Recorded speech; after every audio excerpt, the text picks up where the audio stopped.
तुम यहीं खड़े रहो, मैं टिकट्स लेकर आती हूँ। कोई शैतानी मत करना, कहीं जाना मत। बेचारे आर्यन ने, जिसने कभी कोई शैतानी नहीं की थी, पोलाइटली अपना सर हाँ में हिला दिया। अंदर रोहित को बार बार बिजनेस के सिलसिले में मैसेजेस आ रहे थे। आर्यन बेटा, मुझे बहुत इंपॉर्टेंट कॉल अटेंड करना होगा जो मैं यहाँ नहीं कर सकता। तुम बैठकर मूवी एंजॉय करो, मैं जल्दी कॉल अटेंड करके आता हूँ। रिया भी अपनी सीट से उठी और रोहित के पीछे जाने लगी।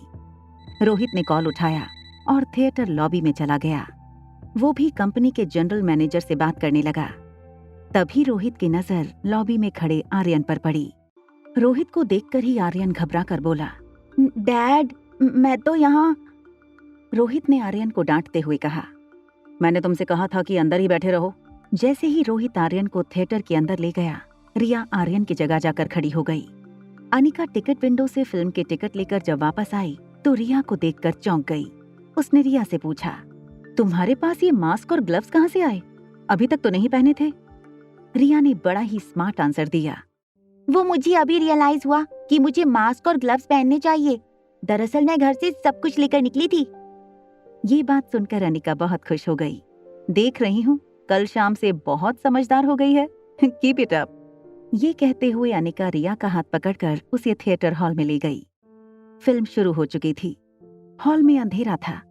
अनिका ने टिकट्स पर लिखा सीट नंबर देखने की कोशिश की, मगर वो ठीक से देख नहीं पा रही थी। तभी रिया ने कहा, नो नीड टू चेक मम्मा, आधा हॉल तो खाली है। चलो, मैं जो कहूँ उसी सीट पर बैठ जाओ। ये कहकर रिया ने अनिका का हाथ पकड़ा। फिर गैंगवे में चलते हुए वो पीछे की रो तक पहुंची।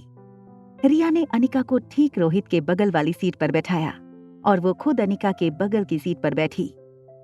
अनिका के आने से पहले ही रोहित आर्यन को मास्क और ग्लव्स पहना चुका था। फिल्म देखने में ना ही रोहित को इंटरेस्ट था, ना ही अनिका को, और ना दोनों बच्चों को। दोनों बच्चे एडवेंचर एक्सपेक्ट कर रहे थे, लेकिन ऐसा कुछ नहीं हो रहा था। रिया और आर्यन ने सीट पर से अपना सर हल्का सा बाहर की तरफ उठाया। वो एक दूसरे को देखने लगे। आर्यन ने रिया से इशारा करके पूछा कि अब क्या करें। रिया ने उसे इशारे से बताया, देखो अब मैं क्या करती हूँ। रिया ने सीट के पीछे अपना हाथ डालते हुए रोहित की कमर पर अपनी उंगली चुभा दी। रोहित सीट पर झटके से उछला और उसके हाथ से उसका फोन गिर गया। उसने बड़ी मुश्किल से अपना फोन सीट के नीचे से उठाया। रोहित ने जब बगल वाली सीट पर देखा तो चौंक गया। फोन गिरने के झटके से अनिका की नींद खुल गई थी। खुली आंखों से जब उसने रोहित को देखा तो वो भी चौंक उठी। रोहित कुछ कहे, फिर लगभग एक साथ दोनों ने कहा, तुम यहाँ? देखो, मैंने तुम्हें पहले भी वार्न किया है कि मेरा पीछा करना छोड़ दो। मुझसे और मेरे बेटे से दूर रहो। तुम समझती क्यों नहीं? अनिका ने भी गुस्से में पलटवार किया, मिस्टर रोहित मारवा, आप समझते क्या है अपने आप को? मैं यहाँ अपने बच्चे के साथ आई हूँ फिल्म देखने, आपका पीछा नहीं कर रही। थोड़ी देर बाद रोहित ने चुप्पी तोड़ते हुए अनिका से कहा, देखिए, I don't want to be rude, लेकिन मैं चाहता हूँ कि आप अपना कमरा बदल लें। आप होटल में दूसरा कोई भी कमरा चूज कर लीजिए and your stay will be completely free. Enough mister Rohit, आप समझते क्या है अपने आप को? पैसा सिर्फ आपके पास है। मैंने अपने स्टे की एडवांस पेमेंट की है आपकी होटल को। आप इस तरह मुझे अपने कमरे से नहीं निकाल सकते। I will sue you. Rohit भी अपनी आवाज बढ़ाकर बोला, what? You will sue me? आप समझती क्या है अपने आप को? दोनों एक दूसरे पर उंगली उठाकर बात करने लगे। आगे की रो में बैठे एक बुजुर्ग ने कहा, अरे भाई, मियाँ बीवी के झगड़े को घर पर ही निपटाया करो, यहाँ आकर हमें डिस्टर्ब क्यों कर रहे हो? रोहित ने उस आदमी की मिसअंडरस्टैंडिंग को दूर करना जरूरी नहीं समझा। उसने आर्यन का हाथ पकड़ा और थिएटर हॉल से निकलने लगा। इच्छा न होने के बावजूद माँ बेटी ने जबरदस्ती पूरी फिल्म देखी। Presidential suite 2401।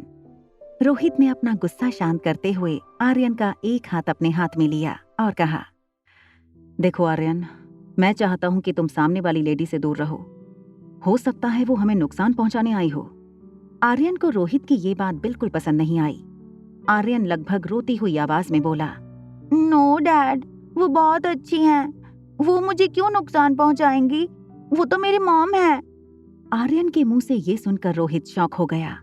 उसने तुरंत आर्यन के दोनों हाथ पकड़कर पूछा, व्हाट? क्या कहा तुमने? मॉम? नहीं, वो तुम्हारी मॉम नहीं है। तुम्हारी कोई मॉम नहीं है। आर्यन ने पहले कभी इतनी हिम्मत नहीं दिखाई थी, मगर अनिका के बारे में गलत बात सुनते ही उसके अंदर हिम्मत आ गई थी। आर्यन की आंखों से आंसू टपकने लगे। उसने आवाज को बढ़ाकर सिसकियां लेते हुए रोहित से कहा, दुनिया में सबकी मॉम होती है, आपकी भी है, तो ये कैसे हो सकता है कि मेरी मॉम ना हो? आर्यन इतना कहकर अपने रूम में चला गया और दरवाजा अंदर से बंद कर लिया। रोहित समझ नहीं पा रहा था आखिर किस तरह अनिका ने आर्यन पर इतना प्रभाव छोड़ा था। Hotel paradise international. Anika card से स्वीट अनलॉक करे तब तक रिया ने पीछे मुड़कर देखा ही नहीं। दरवाजा खुलते ही वो जल्दी से अंदर चली गई। अनिका के लिए रिया की ऐसी शरारतें रोज की बात थीं। अंदर जाते ही अनिका को उसकी सेक्रेटरी राजलक्ष्मी का फोन आया। राजलक्ष्मी का फोन उठाते ही राजलक्ष्मी ने कहा, मैडम, मैं आपकी सेक्रेटरी हूँ। कम से कम मुझे ये जानने का हक तो है ना कि आज आप ऑपरेशन करने वाली हैं मनाली की लाइफ केयर हॉस्पिटल में। आई एम सॉरी राज, मैं तुम्हें बताना भूल गई। I am really sorry. Okay doctor, as you say. अच्छा, उन्होंने डॉक्टर्स की जो टीम सेलेक्ट की है वो मैं तुम्हें सेंड करती हूँ। If you want any changes let me know, I will mail them immediately. Anika ने ओके कहते हुए फोन काट दिया। उसने रिया से कहा, आज मम्मा अपनी बुआ का ऑपरेशन करने जा रही है। Wish me luck and please pray for aunty. Anika ने अभी ये सोचा नहीं था कि वो किस तरह बुआ का ऑपरेशन करेगी बिना किसी को ये पता चले कि अनिका ही डॉक्टर अमृता थी। अनिका किसी तरकीब के बारे में सोचने लगी। तभी उसके मोबाइल पर डॉक्टर अमृता के अकाउंट में एक मेल आया। राजलक्ष्मी ने उसे असिस्टेंट डॉक्टर्स की टीम की एक लिस्ट भेजी थी जिन डॉक्टर्स के साथ मिलकर अनिका को ज्योति बुआ का ऑपरेशन करना था। लिस्ट में कामिनी गुलेरिया का भी नाम शामिल था। आगे की कहानी जानने के लिए देखें अगला एपिसोड सिर्फ पॉकेट एफएम के YouTube चैनल पर। और एक लड़की को देखा तो के सारे एपिसोड को सुनने के लिए डिस्क्रिप्शन में दी गई लिंक से डाउनलोड करें पॉकेट एफएम ऐप।